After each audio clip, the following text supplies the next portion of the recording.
বিহপুৰীয়াত নিৰ্বাচনী ৰণডংকা বজাই কংগ্ৰেছক এজাউৰি হুংকাৰ ভূপেন বৰাৰ। উদ্যত্ত ভাষণত মুখ্যমন্ত্ৰীৰ বদন্যবাদক প্ৰশংসা কৰি ভূপেন বৰাই ক'লে, যদি মই মুখ খুলিব লগা হয়, যিবিলাক মানুহে টিভিত ওলাই অসভ্যালি কৰি আছে, সেইবিলাক মানুহ ইয়াত থাকিবলৈ দিগদাৰ হৈ যাব। মই সেইখন যুঁজলৈকে যাব বিচৰা নাই। যদি মই মুখ খুলিবলৈ হয়, যিবিলাক মানুহে টিভিত ওলাই অটপালি কৰি আছে, সেইবিলাক মানুহ ইয়াত থাকিবলৈ দিগদাৰ হৈ যাব। ৰাজনৈতিক ইতিহাস সুঁৱৰি ভূপেন বৰাই লগতে ক'লে, বিহপুৰীয়াৰ এজন বিধায়কে হাজাৰ হাজাৰ মানুহক অপমান কৰিছিল।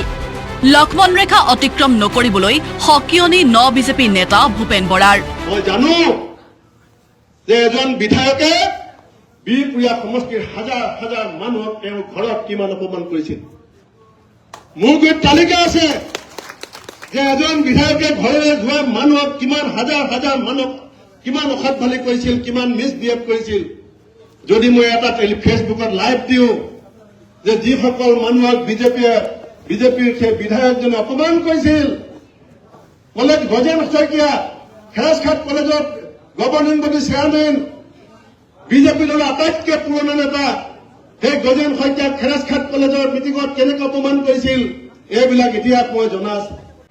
টিভি চেনেলৰ এজন সম্পাদককো কঠোৰ বাক্যবাণেৰে আক্ৰমণ বিজেপি নেতাগৰাকীৰ। আমাৰ সংবাদ মাধ্যমৰ কথাখিনি চাই আছে। এটা টিভি চেনেলত এনেকুৱা শব্দ বজোৱা হৈছে, যিবিলাক শব্দ কেতিয়াও সভ্য সমাজে ব্যৱহাৰ নকৰে। এজন অসভ্য ল'ৰাই টিভিত কিছুমান অসভ্য শব্দ ক'লে মোৰ বিৰুদ্ধে, তাক অকমানো সম্পাদিত নকৰাকৈ, অকণমানো সেই অশালীন শব্দকেইটা বাদ নিদিয়াকৈ সেই শব্দবিলাক বজাই দিয়া হ'ল। সেই টিভিৰ সম্পাদকজনক মই ইতিমধ্যে এটা অডিঅ' দিছো, মই ভইচ ৰেকৰ্ডিং পঠাইছো যে তোমাৰ টিভি চেনেলত মোক যিমান গালি পাৰা, যিমান বেয়াকে কোৱা, মই কেতিয়াও প্ৰতিবাদ নকৰো, মই আপত্তি নকৰো। জয় পৰাজয়ৰ ৰাজনীতিত ডাঙৰ কথা নহয়। বিহপুৰীয়াত দুজনমান ধুৰন্ধৰ ৰাজনীতিকে সমষ্টিটোৰ সংস্কৃতি যাতে ধ্বংস নকৰে, তাকে লৈ কংগ্ৰেছক সকিয়নি প্ৰদেশ কংগ্ৰেছৰ প্ৰাক্তন সভাপতিগৰাকীৰ। কংগ্ৰেছক কঠোৰ সকিয়নি শেষবাৰৰ বাবে দিলে ভূপেন বৰাই। তদুপৰি মুখ্যমন্ত্ৰীক প্ৰশংসা কৰি বিজেপি নেতাগৰাকীয়ে ক'লে, মুখ্যমন্ত্ৰীগৰাকী মেন অফ কমিটমেণ্ট। নামঘৰীয়া সমাজৰ সন্মুখত ২৬ৰ নিৰ্বাচনৰ নিৰ্বাচনী ৰণডংকা বজাই নেতাগৰাকীয়ে বহুকেইজন ৰাজনৈতিক নেতাৰ মুখ খোলাৰো হুংকাৰ প্ৰদান কৰিলে। বিহপুৰীয়া সমষ্টিত অপসংস্কৃতি বাহক নবনাবলৈ সকিয়নি ভূপেন বৰাৰ।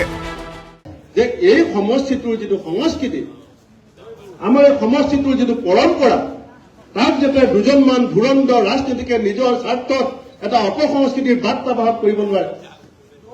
এনেকুৱা পৰম্পৰা ক'ত আছিল? মই দুবাৰ জিকিছো, প্ৰেম বৰা বৰদেউতাক হৰুৱাইছো, কেশৰাম বৰা ককাইদেউক হৰুৱাইছো।